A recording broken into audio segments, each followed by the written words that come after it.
This is Brother Kashakwala coming back at you with another lesson, giving our glory, honor, and praises to Yahweh by Hashem Yahushai by Hashem Chakwadash. Double honors to the apostles and elders, great millstone who rule and teach well. Peace, love, salutation to the elect 144 first fruit. This lesson is going to be just based on pretty much, knowing, you can say like premeditating your words before you speak them.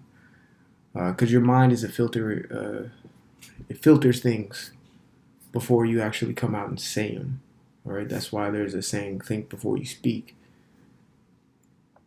And also another saying, say what you mean and mean what you say. All right. So without further ado, I'm going to jump right into it.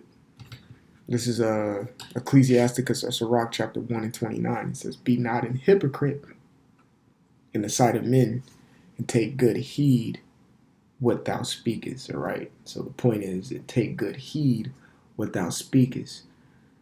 Anything, especially being in this truth, anything that you are speaking should come from the scripts. Okay? Shall come from the scripts. All right? If it's not coming from the scripts, it's probably something carnal and false. Just straight up. Okay? And even your actions. You should take good heed of how you conduct yourself on a daily basis. If you're not conducting yourself according to the scriptures, you are going off. All right? And you are blending into the world in a negative light. Okay? Because keeping the law, statute, commandment to the best of your ability, and keeping what the scripts say, you can blend into with the world, or you can, but in a good light. You see what I'm saying? Verse 30 says, exalt not thyself, lest thou fall, and bring dishonor upon thy soul. Right. So exalt not thyself, lest thou fall, and bring dishonor upon thy soul. Right. So the reason why I'm going to start with 29 and flow into 30 is because that point in 29 where it says, and take good heed of what thou speakest. If someone is taking good heed of what they're saying, that's an exercise in a level of humility. All right. Now, when you get to the point where an individual is exalting themselves, usually they're a talker. They have a wide open mouth, and they have no type of filter to what they're saying, and they're not taking heed of what they're speaking. All right, they're not giving any type of consideration of what is spewing out of their mouth. The scriptures talk about the tongue in the book of James and how it can bring life and death. Just that one little, body part of yours can ruin you.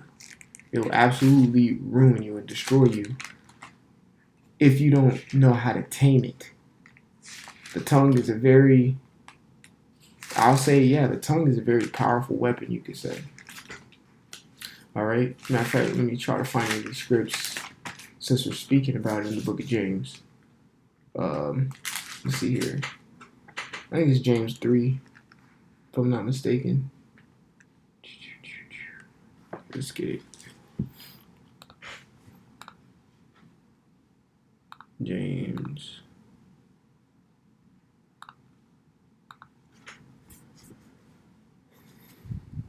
Let's start at James 3 and 8. It says, but the tongue can no man tame. It is an unruly evil, full of deadly poison.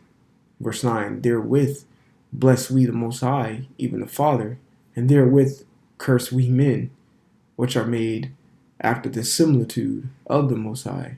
Verse 10, out of the same mouth proceeded blessings and cursings. My brethren, these things ought not so to be. Right. I want to see. I think there's another one I wanted to get with the tongue. But that's a good precept right there, because it goes to show you the power of the tongue, man. And you have to take heed of what you say and what you do, and what proceeds out of your mouth. All right. Salakia. No, I wanted to go right here. Let's see. Hold on. Yeah, that's it. I should have started up just a little bit. So let's go back to James 3. So James 3 and 5, it says, Even so, the tongue is a little member, right? Like I was saying earlier, it's small, but it'll get you in some trouble. And boasts of great things.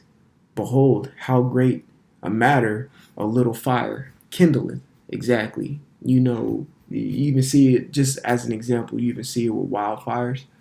A little ember will in turn create an entire wildfire and burn down acres. You know, I'm gonna go back to James, but I want to read this again. Exalt not thyself, lest I fall. And what's one way of exaltation? The tongue, of what you say, how you speak, okay, and bring dishonor upon thy soul. And so the Most High discover thy secrets and cast thee down in the midst of the congregation, because thou camest not in truth. And usually when someone exalts themselves, and when it comes into the form of not taking heed of what they're speaking lies, okay? They're speaking lies about themselves. Oh, I'm this, I'm that.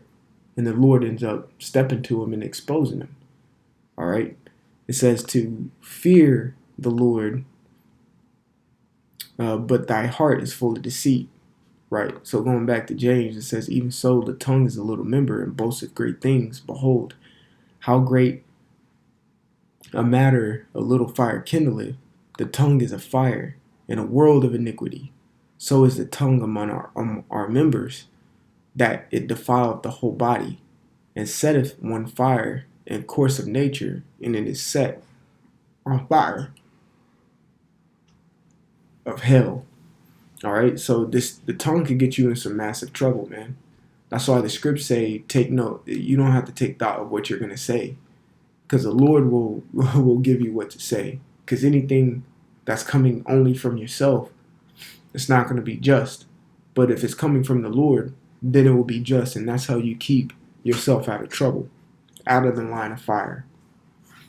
Okay, let me go to another precept real quick. Let's see, one of my favorites. Sirach chapter 11. We're going to start at 7. It says, blame not before thou hast examined the truth. Understand first and then rebuke.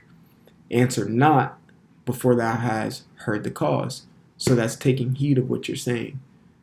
And before you speak, you have to have your facts straight. You have to have your facts straight. Okay? You want to talk about who's the best basketball player, right now playing, and you just blurt out some random dude because you like him but haven't done the fact check on it. Like, well, how is he the best dude when this guy averages so and so points, averages so much, so and so assists, rebounds, and so on and so forth? You haven't done your due diligence. You didn't think before you speak. All right. It says, strive not in a matter that can, Salakia. It says, answer not before thou hast heard the cause, neither interrupt men in the midst of their talk. Right. Because even so, when you take heed of what you're saying, you will let the other individual speak, which in turn will fulfill the first part of verse 8, where you hear the entire cause. Or you can let that man who is probably not taking heed of what he's saying continue to talk, and it shows that he's a fool, like the scriptures say. All right. Again, verse 9 says, strive not in a matter that concerneth thee not, and sit not in the judgment with sinners. Exactly. Let me get some, I think Sirach 19, I'm going to say. Let me try to find it. I think this one hits home. Well, pretty much what the lesson is speaking about. It may be 19 or 18.